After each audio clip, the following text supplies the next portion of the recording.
এখন সম্প্রচারিত হবে রেডিও তেহরান থেকে আজকের সর্বশেষ বিশ্ব সংবাদ। শুরুতেই সংবাদ শিরোনাম। আসসালামু আলাইকুম।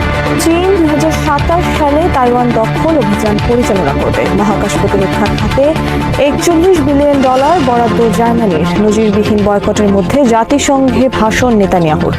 লাদাখে আটক জেন জি আন্দোলনের প্রধান নেতা, অতিরিক্ত সেনা মোতায়েন। ভেঙে গেছে সিরিয়া ইসরায়েল শান্তি আলোচনা। যুক্তরাষ্ট্রের শীর্ষস্থানীয় কর্মকর্তারা মনে করেন 2027 সালে চীন তাইওয়ান দখলে অভিযান চালাতে পারে। চীনা প্রেসিডেন্ট শি জিনপিং এর লক্ষ্যে চীনা আর্মিকে প্রস্তুত করছেন। সম্প্রতি রাশিয়ার 800 পৃষ্ঠার একটি গোপন ডকুমেন্ট ফাঁস হয়েছে। গোপন এই ডকুমেন্ট পর্যালোচনা করছে যুক্তরাষ্ট্রের গোয়েন্দা সংস্থাগুলো। ফাঁস হওয়া এই ডকুমেন্টে বলা হয়েছে, রাশিয়া চীনকে গোপন অনেক সামরিক সরঞ্জাম ও প্রযুক্তি হস্তান্তর করছে। তাইওয়ান অভিযানের লক্ষ্যে রাশিয়া চীনকে এই সহায়তা করছে। যুক্তরাষ্ট্রের গোয়েন্দা সংস্থাগুলোর কর্মকর্তাদের বিশ্বাস, নিকট অতীতে বড় কোনো যুদ্ধের অভিজ্ঞতা নেই চীনের, কিন্তু ইউক্রেনের বিরুদ্ধে রাশিয়ান আর্মি রয়েছে বড় ধরনের যুদ্ধ অভিজ্ঞতা। এই অভিজ্ঞতা রাশিয়া শেয়ার করবে চীনের কাছে। রাশিয়ান যুদ্ধ ফেরত সেনা কর্মকর্তারা প্রশিক্ষণ দেবে চীনা আর্মিকে, সেখানে তারা তাদের যুদ্ধের বাস্তব অভিজ্ঞতা তুলে ধরবেন চীনা সেনা কর্মকর্তা ও সৈনিকদের সামনে। রাশিয়ান এই অভিজ্ঞতা সহায়তা করবে চীনকে তাইওয়ান অভিযানের ক্ষেত্রে। যুক্তরাষ্ট্রের ডিফেন্স নিউজ অনলাইনের খবরে বলা হয়েছে, চীন রাশিয়ার কাছে হাই অল্টিটিউড প্যারাশুট সহ বিভিন্ন ধরনের সহায়তা চেয়েছে। 1949 সালে চীনা বিপ্লবের পর জাতীয়তাবাদীরা পালিয়ে আশ্রয় নেয় তাইওয়ান দ্বীপে। সেই থেকে তাইওয়ান আলাদা, কিন্তু চীন তাইওয়ানকে নিজেদের বলে দাবি করে আসছে। চীন বলেছে, তাইওয়ান যদি স্বেচ্ছায় চীনের সাথে যোগ না দেয়, তাহলে আজ হোক কাল হোক চীন তাইওয়ান দখল করবে। যুক্তরাষ্ট্র এক চীন নীতি মেনে নিলেও একই সাথে তাইওয়ানকে আলাদা রাখার ব্যাপারে সব ধরনের সহায়তা করে যাচ্ছে, যা নিয়ে তীব্র বিরোধ বিরাজ করছে চীন যুক্তরাষ্ট্রের মধ্যে। মূলত যুক্তরাষ্ট্রের সরাসরি সহায়তায় আজও আলাদা হিসেবে টিকে আছে তাইওয়ান। মহাকাশ সংক্রান্ত প্রতিরক্ষা প্রকল্পে $41 বিলিয়ন খরচ করবে জার্মানি। কক্ষপথে তাদের সম্পদ, স্যাটেলাইট সহ বিভিন্ন সামগ্রিক সম্পদ রক্ষা প্রযুক্তি খাতে অন্যের উপর নির্ভরশীলতা কাটিয়ে ওঠার ক্ষেত্রে আগামী 10 বছর পর্যন্ত জার্মানি এই বিপুল পরিমাণ অর্থ ব্যয় করবে। জার্মান পররাষ্ট্রমন্ত্রী বরিস পিস্টোরিয়াস বুধবার এ তথ্য প্রকাশ করেন। বরিস পিস্টোরিয়াস বলেন, উপগ্রহ নেটওয়ার্ক ছাড়া বর্তমান আধুনিক বিশ্বে একটি দেশ সম্পূর্ণ অচল। ইউক্রেন আক্রমণের আগে রাশিয়া ভিসাস্যাট স্যাটেলাইট নেটওয়ার্ক ধ্বংস করে দেয়, ফলে বন্ধ হয়ে যায় জার্মানির 6000 টারবাইন। বর্তমানে কোনো একটি দেশকে সম্পূর্ণ অকার্যকর করে দেওয়া সম্ভব স্যাটেলাইট আক্রমণের মাধ্যমে। আর রাশিয়া ও চীন উভয় দেশের কাছে রয়েছে অ্যান্টি স্যাটেলাইট মিসাইল। তাই আমাদেরকে আমাদের স্যাটেলাইট রক্ষার পদক্ষেপ গ্রহণ করতে হবে। কক্ষপথের নিরাপত্তা, প্রতিপক্ষের হামলা থেকে সামরিক উপগ্রহ রক্ষা করা, উন্নত রাডার ও প্রযুক্তি ব্যবস্থা এখন অপরিহার্য। সেজন্য আমাদের এখন প্রতিরক্ষার অন্যতম একটি দিক হলো স্পেস কমান্ড। 1967 সালে বিশ্বের 117টি দেশ চুক্তি করে কক্ষপথে কোনো ব্যাপক বিধ্বংসী অস্ত্র মোতায়েন না করার এবং মহাকাশকে কেবল শান্তিপূর্ণ উপায়ে ব্যবহার বিষয়, কিন্তু বর্তমানে প্রায় অকার্যকর হয়ে গেছে এই চুক্তি। যুক্তরাষ্ট্র, রাশিয়া, চীনের হাতে এখন এমন সব শক্তিশালী ব্যালিস্টিক মিসাইল রয়েছে যা ব্যাপক বিধ্বংসী বোমাসহ কক্ষপথে অবস্থান করতে পারে এবং কক্ষপথ থেকে আক্রমণ পরিচালনা করতে সক্ষম। আর কক্ষপথ থেকে ছুটে আসা মিসাইল প্রতিহত করা প্রায় অসম্ভব। অপরদিকে রাশিয়া ও চীনের অ্যান্টি স্যাটেলাইট মিসাইলের কারণে উদ্বিগ্ন যুক্তরাষ্ট্র সহ বিশ্বের অনেক দেশ, কারণ রাশিয়া ও চীন তাদের মিসাইলের সাহায্যে ধ্বংস করতে সক্ষম দূর আকাশের স্যাটেলাইট। বর্তমানে যুক্তরাষ্ট্র সহ বিভিন্ন দেশের কয়েক হাজার সামরিক স্যাটেলাইট রয়েছে মহাকাশে। যুক্তরাষ্ট্রের space force commander lieutenant general Douglas CS বুধবার ম্যারিল্যান্ডে এক সম্মেলনে বলেছেন, মহাকাশে আমাদের প্রধান হুমকি এখন চীন। প্রতিদিন না হলেও প্রতি মাসে তারা এক্ষেত্রে বিস্ময়কর অগ্রগতি অর্জন করছে। জেন জি বিক্ষোভ ঘিরে উত্তাল অবস্থা বিরাজ করছে ভারত নিয়ন্ত্রিত কাশ্মীরে লাদাখে। সেখানে মোতায়েন করা হয়েছে অতিরিক্ত সেনা। শুক্রবার গ্রেপ্তার করা হয়েছে বিক্ষোভের অন্যতম নেতা সোনম ওয়াংচুককে। শুক্রবার সাংবাদিক সম্মেলন আয়োজনের আগে গ্রেপ্তার করা হয়েছে তাকে। 2019 সাল থেকে কাশ্মীরের লাদাখে আন্দোলন বিক্ষোভ চলছে ভারতের কেন্দ্রীয় শাসনের বিরুদ্ধে। 2019 সালে বিজেপি সরকার কাশ্মীরের বিশেষ রাজ্যের মর্যাদা বাতিল করে সেখানে কেন্দ্রীয় শাসন জারি করে। একই সাথে জম্মু এন্ড কাশ্মীর থেকে আলাদা করা হয় লাদাখ। লাদাখ। এরপর লাদাখেও জারি করা হয় কেন্দ্রীয় শাসন। এরপর লাদাখকে আলাদা রাজ্যের মর্যাদার দাবিতে লাদাখে আন্দোলন গড়ে তোলে বিভিন্ন সংস্থা। আলাদা রাজ্যের মর্যাদার পাশাপাশি লাদাখের স্থানীয়দের চাকরির জন্য বিশেষ কোটা সংরক্ষণ ও লাদাখের স্বতন্ত্র বৈশিষ্ট্য রক্ষারও দাবি জানায় তারা। গত বুধবার লাদাখের রাজধানীতে ব্যাপক বিক্ষোভ ছড়িয়ে পড়ে। বিক্ষোভকারীরা পুড়িয়ে দেয় শাসক দল বিজেপির স্থানীয় কার্যালয়, আগুন দেয় পুলিশের গাড়িতে। পুলিশের গুলিতে নিহত হয় কমপক্ষে 4 জন। লাদাখ আন্দোলনের অন্যতম আয়োজক ছিল students educational and cultural movement এর নেতা সোনম ওয়াংচুক। বুধবারের সহিংস আন্দোলনের 14 দিন আগে থেকে অনশন পালন করে আসছিলেন সোনম ওয়াংচুক। শুক্রবার তার সংগঠনের লাইসেন্স বাতিল করে সরকার। সিরিয়া ইসরায়েল শান্তি আলোচনা ভেঙে গেছে। সিরিয়ায় ইসরায়েলি আক্রমণ বন্ধে সিরিয়ার নতুন সরকার ইসরায়েলের সাথে নিরাপত্তা চুক্তি করতে চেয়েছিল। সিরিয়ার ইসরায়েলের আক্রমণ বন্ধের শর্ত হিসেবে সিরিয়া ইসরায়েল সীমান্তে সমস্ত সামরিক কার্যক্রম বন্ধ রাখতে সক্ষম হয়েছিল, কিন্তু ইসরায়েলের নতুন শর্তের কারণে শেষ পর্যন্ত ভেঙে যায় আলোচনা। ইসরায়েল শর্ত দেয় পশ্চিম জেরুজালেমে তাদেরকে একটি করিডর স্থাপন করতে দিতে হবে। পশ্চিম জেরুজালেম সুয়াইদাহ এলাকায় বাস করে দ্রুজ সম্প্রদায়। সেখানে রয়েছে ইসরায়েলপন্থী 1,20,000 দ্রুজ। সিরিয়ার দ্রুজরা ইসরায়েলের প্রতি অনুগত এবং ইসরায়েল আর্মিতে তারা সৈনিক হিসেবে নিয়োজিত। ইসরায়েল শর্ত দেয় দ্রুজ সম্প্রদায়কে রক্ষায় তারা সেখানে সিরিয়ার বিরুদ্ধে সামরিক হামলা চালাতে পারবে, কিন্তু সিরিয়া একে তাদের স্বাধীনতার সার্বভৌমত্বের লঙ্ঘন আখ্যায়িত করে ইসরায়েলের সাথে আলোচনা ভেঙে দিয়েছে। নজিরবিহীন বয়কটের মধ্যে ইসরায়েলের গণহত্যাকারী প্রধানমন্ত্রী বেঞ্জামিন নেতানিয়াহু শুক্রবার ভাষণ দিয়েছেন জাতিসংঘের সাধারণ অধিবেশনে। সাধারণ অধিবেশনে ভাষণের জন্য নেতানিয়াহুর নাম ঘোষণার সাথে সাথে বিভিন্ন দেশের কূটনীতিক ও সরকার প্রধানরা দলে দলে বের হয়ে যান অধিবেশন থেকে। সমগ্র আরব, আফ্রিকা সহ বিভিন্ন মুসলিম দেশের প্রতিনিধিরা অধিবেশন ত্যাগ করেন নেতানিয়াহুর ভাষণের সময়। এতে খালি হয়ে যায় অধিবেশন কক্ষের প্রায় 90% চেয়ার। ইসরায়েলের পক্ষের বিভিন্ন দেশের প্রতিনিধিরা বিব্রতকর অবস্থা এড়ানোর লক্ষ্যে এই সময় দাঁড়িয়ে হাতে তালি দিতে থাকেন নেতানিয়াহুকে উৎসাহিত করতে। নেতানিয়াহু তার ভাষণে তীব্র সমালোচনা করেন যেসব দেশ সম্প্রতি ফিলিস্তিনিকে রাষ্ট্র হিসেবে স্বীকৃতি দিয়েছে। নেতানিয়াহু বলেন এর মাধ্যমে তারা হামাস সন্ত্রাসীদের পুরস্কৃত করেছে। নেতানিয়াহু বলেন পশ্চিমা বিভিন্ন দেশ গণমাধ্যমের পক্ষপাতমূলক খবরের শিকার হয়ে হামাসের পক্ষ নিয়েছে। পশ্চিমা বিভিন্ন দেশের সব সমালোচনা উপেক্ষা করে নেতানিয়াহু বলেন গাজায় আমাদের উদ্দেশ্য সফল না হওয়া পর্যন্ত আমরা থামবো না। হামাসকে সম্পূর্ণ নির্মূল না করা পর্যন্ত আমাদের অভিযান চলবে। নেতানিয়াহু তার ভাষণ প্রচারের জন্য গাজার বাইরে অডিও সেট স্থাপন করেন। নেতানিয়াহুর ভাষণ সরাসরি সম্প্রচার করা হয় এসব অডিও সিস্টেমে। এ সময় নেতানিয়াহু ইসরায়েলের সৈনিকদের উদ্দেশ্য করে ভাষণ দেন জাতিসংঘ থেকে। ভাষণে হামাসের প্রতিও তিনি সতর্কবার্তা প্রচার করেন আরবি ও হিব্রু ভাষায়। তবে গাজার কেউ শোনেনি তার ভাষণ। এদিকে মুসলিম দেশের কূটনীতিকরা যখন বয়কট করেছে নেতানিয়াহুর ভাষণ, তখন সংযুক্ত আরব আমিরাতের পররাষ্ট্রমন্ত্রী আব্দুল্লাহ বিন জায়াদ শুক্রবার নিউ ইয়র্কে নেতানিয়াহুর সাথে দ্বিপাক্ষিক বৈঠক করেছেন। টাইমস অফ ইসরায়েলের খবরে বলা হয়েছে বৈঠকে আমিরাত পররাষ্ট্রমন্ত্রী গাজা যুদ্ধ বন্ধের জন্য নেতানিয়াহুকে অনুরোধ করেছেন। ইসরায়েল যদি পশ্চিম তীরকে ইসরায়েলের অংশে পরিণত করে তবে ইসরায়েলের সাথে সংযুক্ত আরব আমিরাতের শান্তি চুক্তি নস্যাৎ হবে বলে সতর্ক করেন নেতানিয়াহুকে।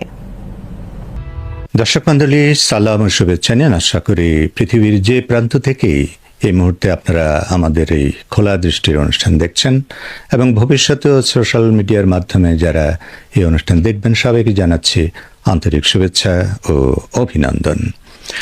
দর্শক মণ্ডলী, আজকে আমরা মধ্যপ্রাচ্যে বিশেষ করে কাতারের সম্প্রতি যে ঘটনাটি ঘটে গেল, ইসরায়েলি হামলা, সে নিয়ে আমরা বিস্তারিত আলাপ করব। আমাদের আজকের স্টুডিওতে অতিথি হিসেবে উপস্থিত রয়েছেন আপনাদেরই প্রিয় মুখ, আমাদের প্রিয় সহকর্মী ডক্টর সোহেল আহমেদ। ডক্টর সোহেল আহমেদ ভাই, আপনাকে খোলা দৃষ্টিতে স্বাগত জানাচ্ছি। ধন্যবাদ নাসির মাহমুদ ভাই, আপনাকেও আমাকে আমন্ত্রণ জানানোর জন্য। আবার অনেকদিন পর আমরা একসাথে বসেছি। জি, অনেকদিন পরই হলো। আসলে যত কম কথা বলা যায় ততই ভালো, কিন্তু পৃথিবীতে যত দুর্ঘটনা ঘটে সেই ঘটনাগুলো আমাদেরকে আবার মুখোমুখি করিয়ে দেয়। আপনি নিশ্চয়ই জানেন যে গত 9 সেপ্টেম্বরের ঘটনা, কাতারের আপনার সার্বভৌমত্ব লঙ্ঘন করে, তাদের আকাশসীমা লঙ্ঘন করে ইসরায়েল হামলা চালিয়ে বসেছে। এই হামলা চালানোর আপত্তি যখন জানানো হলো কাতারের পক্ষ থেকে, ইসরায়েল তখন বলেছে যে এখানে হামাসের উচ্চ পদস্থ নেতৃবৃন্দরা বৈঠকে বসেছে। এখন নেতৃবৃন্দ একটা দেশের বৈঠকে যদি বসেও এভাবে কোনো দেশের আকাশসীমা লঙ্ঘন করে কোনো অনুমতি ছাড়া হামলা চালানো, এটা কি আগ্রাসনের মধ্যে পড়ে না? জি, নাসির মাহমুদ ভাই, আমি এই প্রশ্নের উত্তরে যাওয়ার আগে ছোট্ট করে লিবিয়ার মরুর সিংহ পুরুষ নামে খ্যাত ওমর মুখতারের স্মৃতির প্রতি শ্রদ্ধা জানাচ্ছি, কারণ আজ অর্থাৎ 1931 সালের এই দিনে 16 সেপ্টেম্বর তিনি শহীদ হন ইতালীয় উপনিবেশবাদী ও সাম্রাজ্যবাদীদের হাতে। তিনি প্রতিরোধ সংগ্রামের এক উৎসাহদাতা।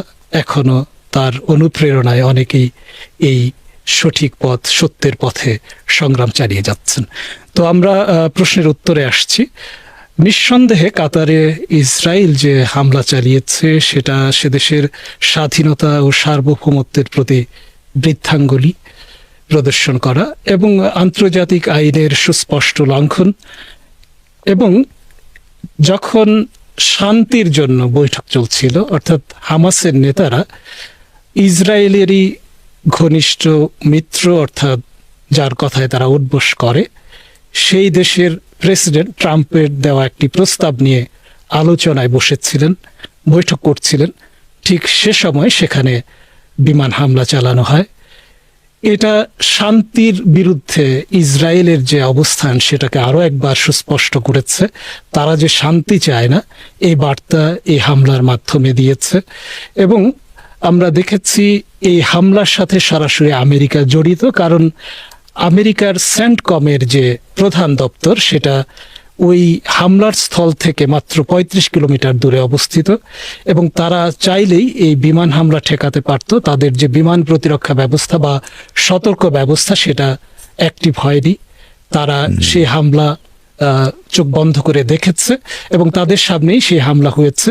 এবং তারা যে নিশানা করেছিল সেই নিশানা যদি পূর্ণ হতো, সেই লক্ষ্য যদি পূর্ণ হতো, তাহলে আজকে হামাসের শীর্ষস্থানীয় সব নেতাই শহীদ হয়ে যেত। তার মানে এটা কি এক ধরনের প্রতারণা নয়? আমেরিকা আসলে সবাইকে, উচ্চপদস্থ সকল কর্মকর্তাকে এক জায়গায় এনে একবারেই মেরে ফেলার চেষ্টা করেছিল। হ্যাঁ, তারা তাই করেছিল, কিন্তু আল্লাহর রহমতে তারা বেঁচে গেছেন। এমনকি আমরা জানি যে হামাসের শীর্ষ নেতা আল হাইয়ার যে ছেলেও সেখানে শহীদ হয়ে গেছেন। আরো কয়েকজন ফিলিস্তিনি এবং কাতারি নাগরিকও সেখানে শহীদ হয়েছেন। এর মধ্য দিয়ে ইসরায়েল আবারও প্রমাণ করেছে যে তারা শান্তি আলোচনা, শান্তির যে কোনো উদ্যোগকে তারা প্রত্যাখ্যান করে, এবং সেখানে কাতারকেও তারা বৃদ্ধাঙ্গুলি দেখিয়ে দিয়েছে যে কাতারের মতো একটি প্রভাবশালী দেশও তাদের কাছে কোনো বিষয় নয়। তারা চাইলে যে কোনো দেশে হামলা চালাতে পারে। আর এইসব তৎপরতায় সরাসরি আমেরিকা অর্থাৎ ট্রাম্প জড়িত রয়েছে, সেটা আমরা এই কাতারে হামলার মধ্য দিয়ে আরেকবার দেখেছি। ট্রাম্প এর আগে ইরানের সাথে আলোচনার নামে প্রতারণা করেছে। যখন আমেরিকার সাথে ইরান বৈঠক করছিল, পরোক্ষ আলোচনা চলছিল, ঠিক সে সময়ে কিন্তু আমরা দেখেছি যে ইরানে হামলা করে বসেছে। তারা প্রতিপক্ষকে অপ্রস্তুত রেখে হামলার মাধ্যমে প্রতিপক্ষকে ঘায়েল করার চেষ্টা করে। এটা কাপুরুষতা ছাড়া আর কিছু নয়। কাপুরুষে এটা করে থাকে আসলে।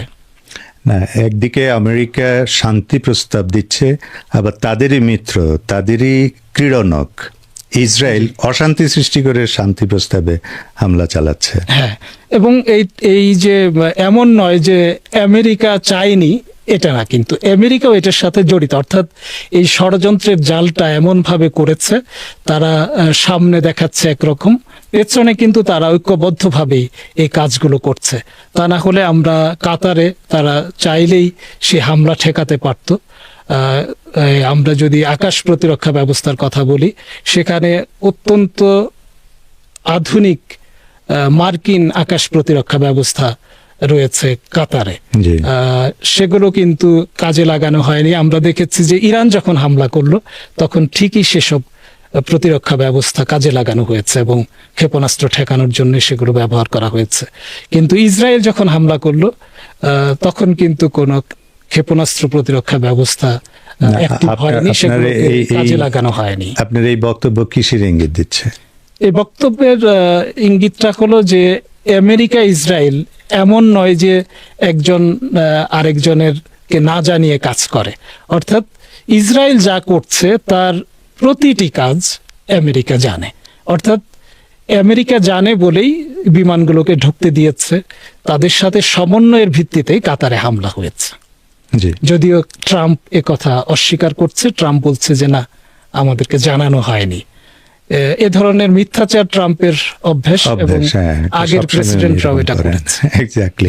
আমরা যতদূর জানতে পেরেছি মিডিয়ার কল্যাণে যে এই হামলার পরে কাতারের আমন্ত্রণে একটা ওআইসির একটা জরুরি বৈঠক ডাকা হয়েছে এবং সেখানে মোটামুটি ওআইসির সদস্য দেশগুলোর পররাষ্ট্রমন্ত্রীরা সেখানে উপস্থিত হয়েছেন। ইরানের প্রেসিডেন্টও গিয়েছিলেন সেখানে। তো সেখানে যে বৈঠকটা হয়, বৈঠক শেষে একটা খসড়া প্রস্তাব দেওয়া হয়েছে, যেখানে শুধুমাত্র নিন্দা, গতানুগতিক একটা নিন্দা জানিয়ে শেষ করা হয়েছে এবং বলা হচ্ছে মিডিয়ায় যে ওই নিন্দা প্রস্তাবটিও নাম উল্লেখ না করে করা হয়েছে।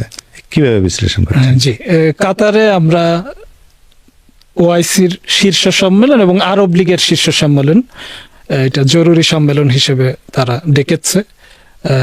অর্থাৎ আরব বিশ্বের শীর্ষ নেতা এবং মুসলিম বিশ্বের সবচেয়ে প্রভাবশালী নেতা যারা ছিলেন সবাই কিন্তু এই বৈঠকে উপস্থিত ছিলেন। এবং মজার বিষয় হলো, এই হামলার প্রতিক্রিয়ায় এই বৈঠকটি অনুষ্ঠিত হলেও সেখানে বড় কোনো সিদ্ধান্ত আসেনি। ইসরায়েলের বিরুদ্ধে সামরিক তো দূরের কথা, অর্থনৈতিক ও রাজনৈতিক কোনো চাপ প্রয়োগ বা কোনো ধরনের শাস্তিমূলক ব্যবস্থা নেওয়ার কোনো সিদ্ধান্ত এই বৈঠক থেকে আসেনি। শুধু নিন্দাবাদ, কিছু সমালোচনার মধ্য দিয়ে এই বৈঠক শেষ করা হয়েছে। এই ধরনের পদক্ষেপ একটি খারাপ ইঙ্গিত দেয়, সেটি হলো ইসরায়েল এর মধ্য দিয়ে তার পক্ষে একটা বার্তা পেল, সেটি হলো যে কাতারের মতো স্বাধীন, সার্বভৌম এবং আরব বিশ্বে, মুসলিম বিশ্বে অত্যন্ত প্রভাবশালী দেশ অর্থনৈতিক কারণে, এরকম একটি দেশে তাদের মেহমানদের উপর এভাবে হামলা চালানো হলো। ফিলিস্তিনি নাগরিকের পাশাপাশি কাতারি নাগরিক নিহত হলো। তারপরও কাতার বা মুসলিম বিশ্বের পক্ষ থেকে বড় কোনো পদক্ষেপ দেখা গেল না। অন্তত তারা অর্থনৈতিক নিষেধাজ্ঞা দিতে পারত বা রাজনৈতিক সিদ্ধান্ত নিতে পারত। সেখানে যেমন ইরানের পক্ষ থেকে ইরানের প্রেসিডেন্ট মাসুদ পেজেশকিয়ান একটি প্রস্তাব করেছিলেন যে আসুন আমরা ইসরায়েলের সাথে সব ধরনের বাণিজ্যিক সম্পর্ক ছিন্ন করি। সব ধরনের সম্পর্ক, হ্যাঁ, সব ধরনের, অন্তত প্রথমে বাণিজ্যিক সম্পর্কটা ছিন্ন করি। পাশাপাশি ইরানের পক্ষ থেকে সামরিক জোট গঠনেরও কথা বলা হয়েছিল, কিন্তু এ ধরনের কোনো পদক্ষেপেই কিন্তু এই আরব এবং মুসলিম দেশের নেতারা যাননি। আমরা দেখেছি সেখানে কিছু কথার ফুলঝুরি পেয়েছি, সবাই নিন্দা জানিয়েছে, বলেছে এটা ঠিক হয়নি, ইসরায়েল বড় ধরনের অন্যায় করেছে। এ ধরনের কিছু সমালোচনা, কোনো ধরনের ঐক্যবদ্ধ পদক্ষেপের ইঙ্গিত দেয়া হয়নি। এর মধ্য দিয়ে ইসরায়েল আরো বেশি উদ্ধত্ত হয়ে উঠবে এবং সে প্রয়োজনে আরো মুসলিম দেশে হামলা করবে। আরব এবং মুসলিম বিশ্বের মোটামুটি সবচেয়ে গুরুত্বপূর্ণ যে দুটি সংস্থা, আরব লীগ এবং ওআইসি, এই দুটোর পক্ষ থেকে যদি প্রতিক্রিয়াটা এই ধরনের হয়, জি, তো প্রশ্ন তো জাগতেই পারে তাদের দুর্বলতাটা কোথায়, কেন তারা এভাবে মানে মেনে নিচ্ছে সবকিছু নীরবে? দুর্বলতা প্রথমত এইসব দেশের যে শাসক শ্রেণী তারা আমেরিকার নিয়ন্ত্রিত। বেশিরভাগ দেশেই এখন রাজতন্ত্র, যারা এই অঞ্চলের প্রধান প্রভাবশালী এবং অর্থনৈতিক বলেন, সামরিক, রাজনৈতিক দিক থেকে যারা এখানে নেতৃত্ব দেয়, তাদের যে রাজতান্ত্রিক ব্যবস্থা, তাদের এই রাজতান্ত্রিক পরিবারগুলোর সাথে আমেরিকার অত্যন্ত ঘনিষ্ঠ সম্পর্ক। তাদের যে ব্যাংক ব্যালেন্স, তাদের যে সন্তান, আত্মীয় স্বজন, এদের অনেকেই আমেরিকা, ইউরোপে বসবাস করেন এবং তাদের অর্থকড়ি সেখানে জমা রাখেন। পাশাপাশি তারা মনে করেন যে পাশ্চাত্যের সমর্থন ছাড়া, পাশ্চাত্য যদি পেছনে না থাকে, তাদেরকে সমর্থন না দেয়, তাহলে তারা কয়েক দিনের বেশি ক্ষমতায় টিকে থাকতে পারবে না। আমরা এর আগে ট্রাম্পকে এ ধরনের কথা বলতে শুনেছি যে সৌদি আরবে আমি 1-2 দিনের ভেতর ক্ষমতার যে ক্ষমতাসীন যারা যে পরিবার ক্ষমতায় আসে সেটাকে তাদের পতন প্রোটেকশন ঘটাতে ছাড়া পারে। এক সপ্তাহ টিকবে না, এই ধরনের একটা অর্থাৎ কথা।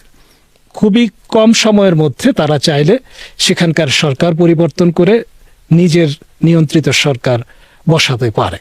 তো এই কথা থেকেও বোঝা যায় যে তারা পেছন থেকে এইসব শাসক গোষ্ঠীকে নিয়ন্ত্রণ করছে। আর এই শাসক গোষ্ঠীগুলো যেহেতু তাদের সাপোর্টে তারা ক্ষমতায় রয়েছে, তারা কখনোই আমেরিকাকে খেপাতে চায় না। আমেরিকাকে খেপাতে চায় না বলেই ইসরায়েলকে খেপাতে চায় না।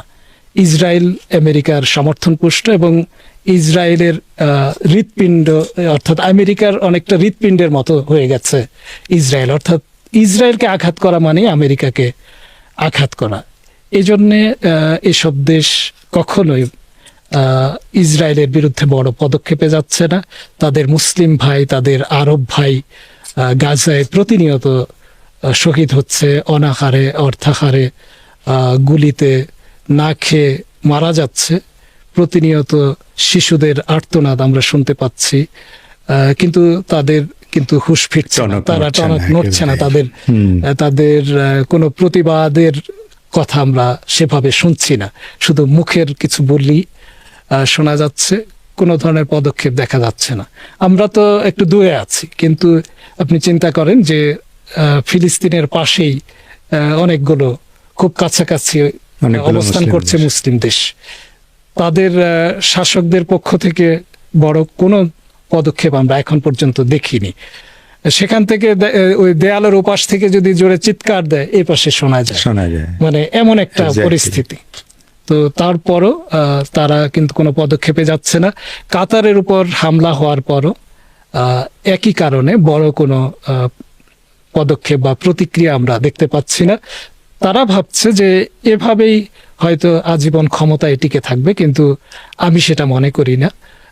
একে একে ইসরায়েল, আমেরিকা প্রতিটি মুসলিম দেশকে ধরবে এবং তাদের সবকিছু চুষে নেওয়ার পর ছুঁড়ে ফেলবে।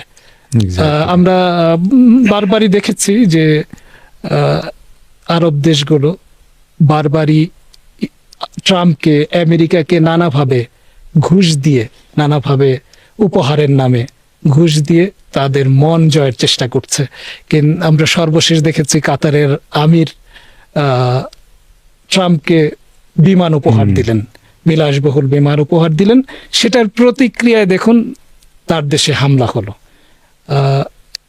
এই যে ইসরায়েলের এ ধরনের আচরণ থেকে আমার ধারণা কোনো মুসলিম দেশই বাদ পড়বে না। আস্তে আস্তে একে একে মুসলিম বিশ্বের শক্তিকে শূন্যতে নামিয়ে আনাই হলো তাদের টার্গেট। অলরেডি সেই ইঙ্গিত এবং সেই বাস্তবতা দেখাও গেছে। ইরানের উপর হামলা করার সময় কিন্তু নেতানিয়াহু বলেছিলেন যে পরের টার্গেট হচ্ছে পাকিস্তান। জি জি। কিন্তু এখন চালালো হামলা কাতারে, আবার এদিকে বলা হয়েছে যে এর পরের টার্গেট হচ্ছে তুরস্ক। জি। তো এইভাবে ছাড় দিতে দিতে তো মুসলিম বিশ্বের আর কোনো অস্তিত্বই থাকবে না। পরিস্থিতি সেদিকেই যাচ্ছে। আপনি দেখুন গাজায় যেভাবে নির্মমতা, নৃশংসতা চালানো হচ্ছে, এটা দেখে যারা মুখ বন্ধ করে রাখে, তারা যে আরো বড় ধরনের, অর্থাৎ পুরো মুসলিম দেশগুলোকে একে একে দখল করে নিলেও চুপ থাকবে, সেই ইঙ্গিতই পাওয়া যাচ্ছে। এবং আমার তো ধারণা যে এতক্ষণ যারা আমাদের সংবাদটি শুনলেন, সবাইকে অসংখ্য ধন্যবাদ। আমাদের নিয়মিত ভিউয়ার যারা আছেন, তাদের 82% ভিউয়ার্স এখনও আমাদের চ্যানেলটি সাবস্ক্রাইব করেননি। সো যারা যারা আমাদের চ্যানেলটি এখনও সাবস্ক্রাইব করেননি, দয়া করে সাবস্ক্রাইব করে দিন এবং নিয়মিত আমাদের পাশে থাকবেন আশা করি। ধন্যবাদ সবাইকে।